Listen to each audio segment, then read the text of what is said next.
Walt Perrin, who's an absolute genius.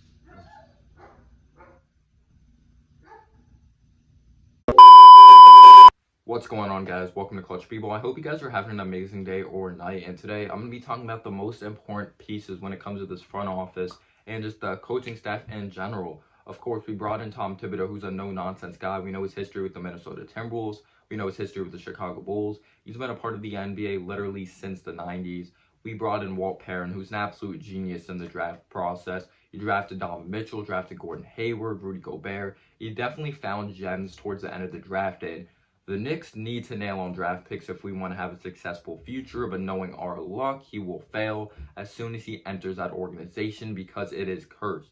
Johnny Bryant, nope, not that trash NBA player we traded for in that Willie Hernan-Gomez trade, and then we ended up waiving. Johnny Bryant has been a pretty successful assistant coach that I'm looking forward to seeing what he could do. Kenny Payne is probably one of the most intriguing, because if Kenny Payne doesn't work out, I don't even think it'll be Kenny Payne's fault. We just don't know if he's going to develop like that Kevin Knox. We pretty much brought Kenny Payne in here, well, first off, to develop young players, because he was a big focal point at Kentucky.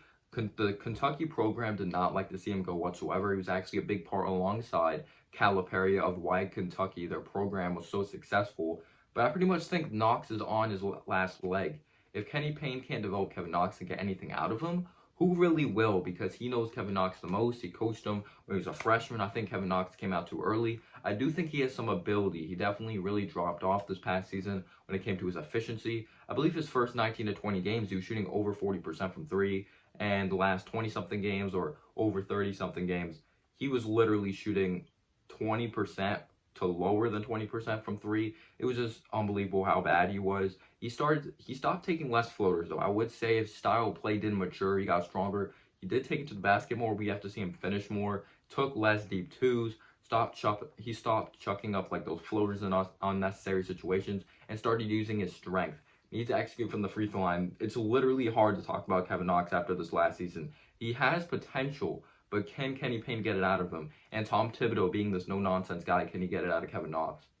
But the big X factor why Kevin Knox may not be successful, we don't see that fire and desire, as Walt Frazier would say, in Kevin Knox. He doesn't really have a high motor of style of play. We have to see that on a consistent basis. We see with RJ Barrett how hard he plays. We need to see the consistent hustle from Kevin Knox. But he actually did improve when it came to the blocking department and protecting the rim. I'm really reaching there, but Kevin Knox, if we're being real, did not have a good year last year, but he did not get that many minutes. But I'm really looking forward to seeing what Walt Perrin could do in the draft process, who he's going to get, if he's going to get a game-changing type of player, or just a player that's just going to make an impact right away and be a really solid player and hit a single that could just help bring wins to this basketball team. I would project 30 to 31 wins. I'm not expecting us to be a playoff team. I think we're like a year or two away. But being the Knicks, who knows? I like how Tom Thibodeau is starting to get into analytics more and adjusting today's NBA. Definitely a defensive-minded coach. Hopefully his offensive philosophy works in today's NBA. And Knicks fans, I know how you feel. Some Knicks fans wanted Kenny Atkinson. I wanted Kenny Atkinson. I wanted us to change that whole narrative of we can't develop players. I want us to change that narrative that we could develop players and we don't rush the process. That's one of the main reasons I don't want Chris Paul. I get it. He could be nice for developing maybe a young point guard, but what's the point of bringing in Chris Paul if we don't draft a point guard? Who is he developing if we're not really in love with Frank? If we're not really in love with Dennis Smith Jr.? That is a rushing the process move. And bringing in Carmelo Anthony, and I know a lot of people will be like, Carmelo Anthony coming home. Carmelo Anthony loves Portland. He wants to win, he says. And there's other veterans out there that could teach these young guys. I don't think Carmelo Anthony is that guy.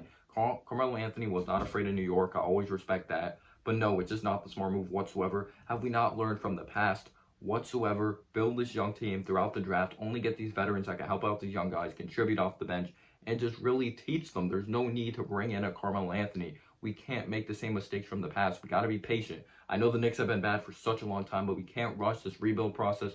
Build throughout the draft. Get the right pieces that really fit and complement, like RJ Barrett, our key players, like Mitchell Robinson. If we're going to bring in a point guard that's really good in the pick and roll, could space the floor. Bring in a Christian Wood that could really take pressure off of Mitchell Robinson for sure. But Kenny Payne is literally the last straw piece for Kevin Knox, in my opinion, to develop. Like I said, I'm excited for Walt Perrin. Tom Thibodeau, 50-50. He could either really succeed or be bad. If you did not know, he was a part of that assistant coaching staff alongside Mike Woodson. And like I said, we haven't had Mike Woodson. I don't think he should have been fired. No, I'm saying we should have Mike Woodson. I honestly think he shouldn't have been fired. That team was awful. There were so many injuries, and if there was someone that can control Carmelo Anthony, it was him. He's really good at controlling personalities. He's a good coach. He could hold players accountable, tell them the truth, and he just has a really good game plan. Every time I saw the New York Knicks play, we literally won over 50 games with him. Yes, we had some good players on that team, but that team wasn't extremely good. It was because of Mike Woodson giving them the right roles and playing throughout their strengths. And I'm liking our coaching staff. Hopefully it works out. At the end of the day, we still have James Dolan. I made a whole video on how the Knicks hate is blown out of proportion. You can check that out. I'll put the link down below in the description. But I like Mike Woodson. I like Tom Thibodeau. I like what we're doing at this front office moving forward. Leon Rose hopefully has the right plan, and we're just patient. I get it. He likes Chris Paul. He's a whole client and everything, but just don't rush the process. Let these puppies grow, and hopefully they can end up being successful players in the NBA. Just develop these players. That's all I'm asking. I want a future. If we're going to be good, I don't want us to be good for 1 year. I want us to consistently be a good basketball team.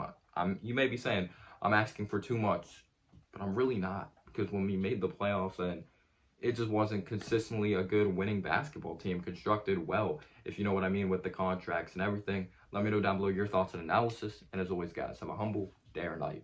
Peace out, y'all.